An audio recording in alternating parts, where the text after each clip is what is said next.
this video, I want to talk about the 3 easy/quick metrics that I use to evaluate a stock. Using these 3 metrics, I can get a really quick gauge of whether a stock is worthy of me looking at. I mean, a failure of any one of these metrics isn't like a bad thing, but a failure of like 2 of them probably means I don't care enough to look at this stock. So, so with these 3 metrics, I want to be able to, actually this is spelled wrong, companies. I want to be able to assess the company's assets and relatively to their debt and liabilities.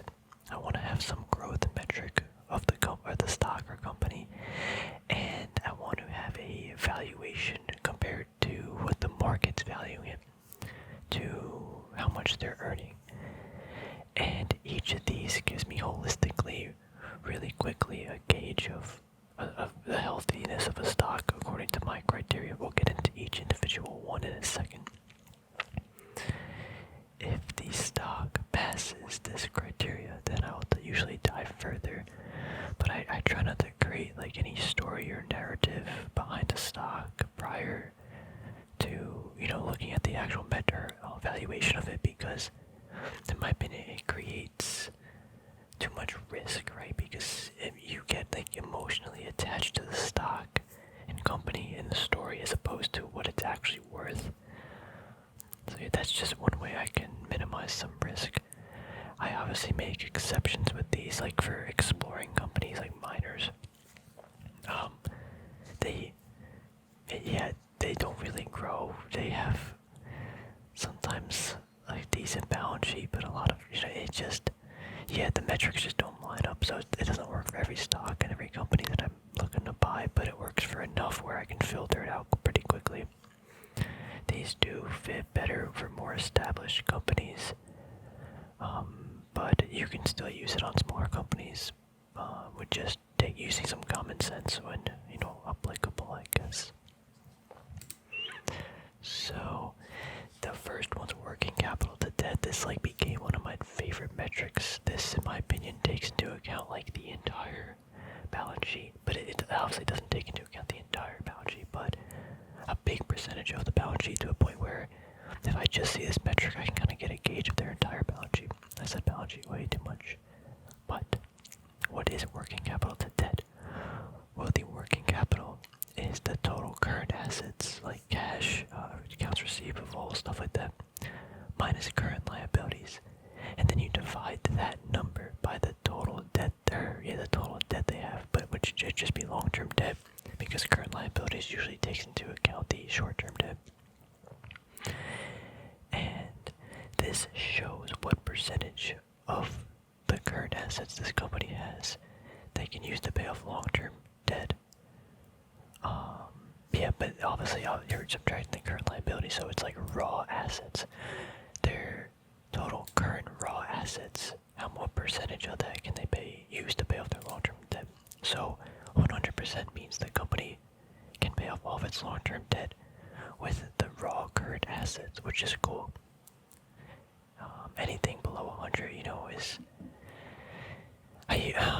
most companies have some leverage in debt, so finding things above 100 it's not rare, but it's less common, especially with some bigger, more established companies. And with this environment of low interest rates, there's a lot more debt on the balance sheet of most companies.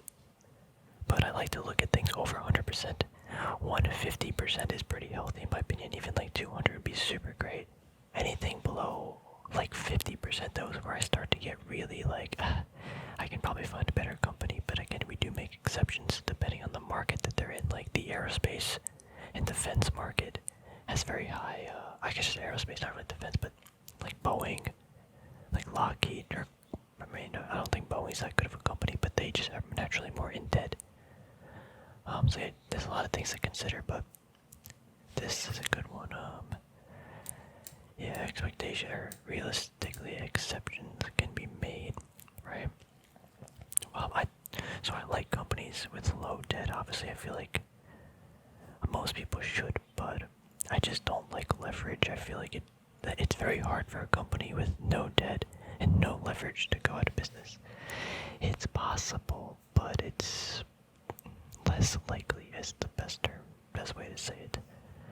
So low, and if they have low debt and they're generating a lot of free cash flow, well, that means that that money that they're generating from free cash flow doesn't need to go off to paying the debt. They can go to buying back the shares and or paying a higher dividend. So that's one reason why I do like the little debt too, because I don't need to pay it off and have that like cloud overhead, This is similar to current ratio and debt to equity. So the current ratio is current assets minus current liabilities, and the debt to equity is the total debt divided by the total equity. But what I've found is the current ratio doesn't include the long-term debt, and most debt I feel like is longer term. So the current ratio, yeah, it's good, but I can just use the working capital. It's like the same thing, but I'm taking into account the longer term debt too. So in my opinion, there's no reason to use the current ratio when I can use working capital to debt. The debt to equity, it's a pretty good metric. So you want it to be as low as possible. Current ratio, you want it to be as high as possible. Maybe not high as possible, low as possible, and then this somewhere between 1.5 and like 3. The debt to equity though, the biggest reason I didn't like it is because it includes intangible assets, because the equity includes all assets. So equity is the assets minus liabilities. Am I thinking of this wrong? The assets, is it plus liabilities?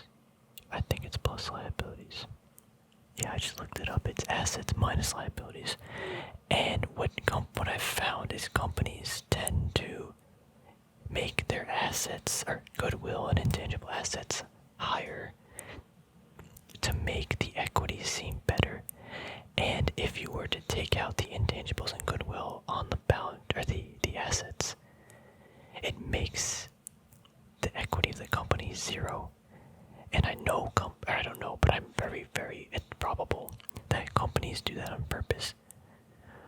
Whatever debt they have, they literally just convert that to goodwill and intangibles to make the ratio seem great. But if you literally just try it out, again, some companies it makes sense to have goodwill and intangibles and stuff, but I'm just saying that that number could be inflated because it's very hard to measure. So if you just take out the goodwill and intangibles and then do the debt to equity ratio, or find the equity, then divide the debt by it, you'll see a completely different thing for the company. This working capital kind of negates that because we're not discussing the total assets, and goodwill and intangibles are more long-term assets. Love this ratio. Let's move on to the next one. This is the valuation metric. The market cap, the price of the stock, divided by how much free cash flow that they're making. I do an average just because it gives a better realistic or holistic part of the company.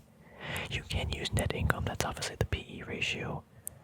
But I can like free cash flow because it's a better gauge of a number to how much value the company is providing to a shareholder, because again, free cash flow is the money that's going to buying back shares, paying off debt, and increasing or paying a dividend. The net income doesn't necessarily do that. So yeah, I think it's just a better representation of shareholder value. So free cash flow, how much money is going to shareholders, and I want to divide, or I want to take the price, what is the market value in the stock, divided by that. And I think this is really, this is going to depend, obviously. If it's a more established company, like 10 to 15 is probably good. If it's a growing company, it's probably going to be valued, like this might be 20 or 30, because they're growing higher free cash flow, so you probably spend more, you're willing to pay more money for the company. Like same thing with the PE. Higher PE companies, or higher growth companies, should get a higher PE. But like if I see 10 to 15, like that's pretty cheap. This is similar to free cash flow per share, but it's the other way around. You want more free cash flow for every share that you buy. So newer companies, it won't work as much. You're probably better off using the net income or just use the operating cash flow. But yeah, it's about the same. Obviously, it can depend on the sector, but realistically, like at the end of the day, if you wanted to narrow down the stock market to like one word, and like if two companies made this, if they had the same amount of debt, they made the same amount of free cash flow, realistically, that company should be valued exactly the same. Doesn't matter what market they're in. Let's say that they the same growth, like at the end of the day, the amount of money, the net income is, or the free cash flow, is going to be dependent on what the market should be valuing the company. And obviously, it's different because the companies are constantly growing and splitting and stuff. But this is like the most important thing. This the amount of money that the company is actually making. We want to, and it's if the company needs to, get more debt to make that money, that's going to change it, obviously, and stuff like that. But yeah, I forgot where I was going with this, but I think it is super important. We gotta make sure that this number's too high. Like, if, let's say Verizon right now, I think it's a pretty stable company, the market cap, the free cash flow is pretty cheap. But if it was like a 40, like, why would you ever buy that? Assuming the company is like as stable as it is now and it's not gonna be growing that much. Anyway, this is definitely my favorite value metric, similar to PE, but EPS can be more easily manipulated because it takes into account like the shares and stuff. I mean, I guess the market, buying back shares doesn't influence the market cap in a sense. But like taxes and stuff is going to be changing, and I guess it eventually gets to the free cash flow. But if I have the choice, why would I use net income over free cash flow if the company's generating that? Now, again, free cash flow is probably only going to be better for more established companies because the newer companies aren't going to be producing probably free cash flow. It's just going to be going all to operating income and, building the business. But I meant operating cash flow. The operating cash flow is going to be going to buying plant, property, equipment, and acquisitions. But yeah, I mean, again, if the company doesn't make free cash flow, it doesn't make sense to use it. The last one's pretty easy though. Year-to-year revenue growth. I want to make sure that the company is kind of growing.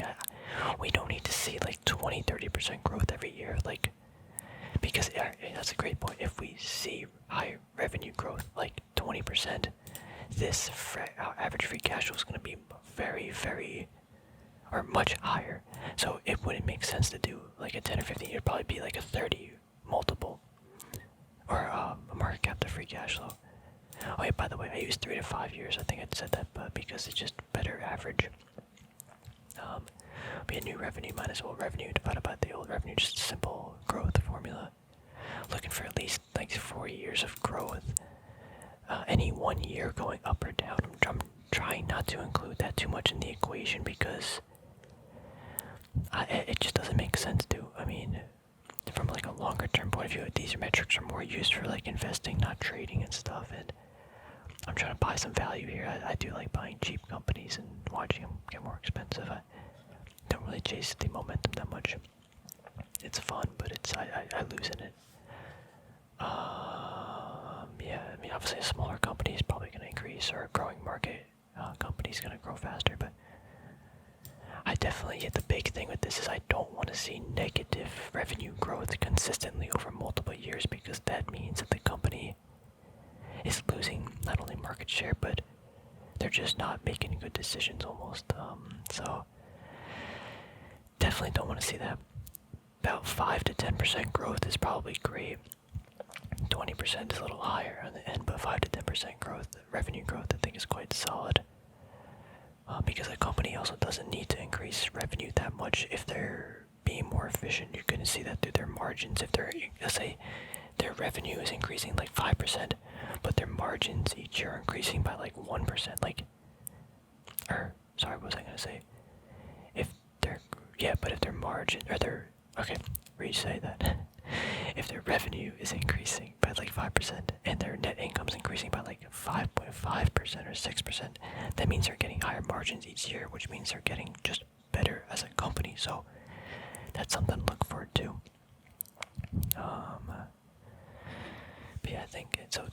basic. I mean, just see some revenue growth. Not looking for anything intense. But yeah, I think the big thing to keep in mind is if the market cap, or if the revenue, the higher the revenue growth, the more expensive the company's going to be valued at, and that makes sense. So when I look at these three metrics, I'm taking that into account. If I see like 10%, 20% revenue growth, maybe like a 15, 20 market cap to free cash flow is more realistic. If the revenue growth is like 2%, well, I should be paying less for this company. And again, we're getting multiple years to get a better gauge of possibly what they might be growing in the near future, but you can always check out like their quarterly reports if they say any outlooks or some analyst expectations and stuff. But yeah, for me, this stuff filters out leveraged, no growth, expensive valuation stocks.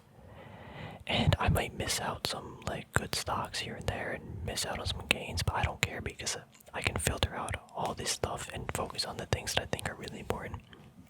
And for me, a good balance sheet, some revenue growth, and a good valuation is enough for me where I can, if everything fits kind of this, and I'm like, okay, it looks pretty good, then I dive more into the financials, look at the numbers more, at the SEC filings, and then the interviews with CEOs and stuff, just to get a better gauge of the actual company and stuff. So, yeah, for me, this mitigates a lot of risk because there's so many companies and stocks and opportunities out there. I don't care if I miss a couple good ones in here because for me this criteria is pretty important. So I can filter out so many companies, find ones that are decent, dive deeper into those ones that are decent, and actually say like, hey, these are pretty good. Which ones are the best out of here? And buy those and be more confident with my buying decision because it just fits criteria that I labeled to be important. So yeah, I mean, 3 metrics, it's pretty simple. I mean, obviously it's not a whole list, or it doesn't take into account everything, but it takes into account enough. Like, you can literally do this analysis in like 5 minutes maybe. The working capital, like here, we can even do like an example. Or, I mean, you literally just go to like, yeah, sorry, I just thought of the Yahoo Finance. And then they give you the working capital, they give you the debt. So you literally just take that divided by there. That takes 5 seconds, probably 10 seconds. The revenue growth, you might actually have to like put in Excel, or like, putting in Excel is the easiest way to do the formula. That probably takes 1 minute. And the market cap, the free cash flow, you could just look at the PE. But again, what I would rather do is take the current market cap and take the last like 3-4 years of the company's earnings, and then just divide that by the market cap. We can literally so easily do it in Excel. We always kind of do it. Like, we literally just did iRobot. iRobot looks super good. Then just do the revenue growth, type in that equation, and then boom, you just get your results. You could even just do the working capital, then the debt. It's fast, it's easy. You can literally do this in super quickly. So, and if I do that, I could do that. Like, if I spend 10 minutes a day doing that, and for like 5 companies I can do in under 10 minutes easily, no questions asked. And I added those 5, I can find, let's say, one of them, and I'm like, okay, maybe I'll dive a little bit further into this, like find the best one out of there. So I mean, yeah, I think it's great. I would definitely give it a try to see if it fits your principles. And I mean, obviously, you might gotta be. I think I'm pretty harsh with this free cash flow thing, but yeah, maybe you want higher revenue growth companies, so you're willing to make, you're willing to pay more. So maybe you don't mind that much debt on the like balance sheets and stuff. But yeah, just play around with numbers and stuff. Anyway, gonna wrap this video up. Hopefully you enjoyed and learned something cool. And definitely go out there, try out these metrics and see if they fit some of your stocks and stuff. Thanks for watching. Hope you found it relaxing.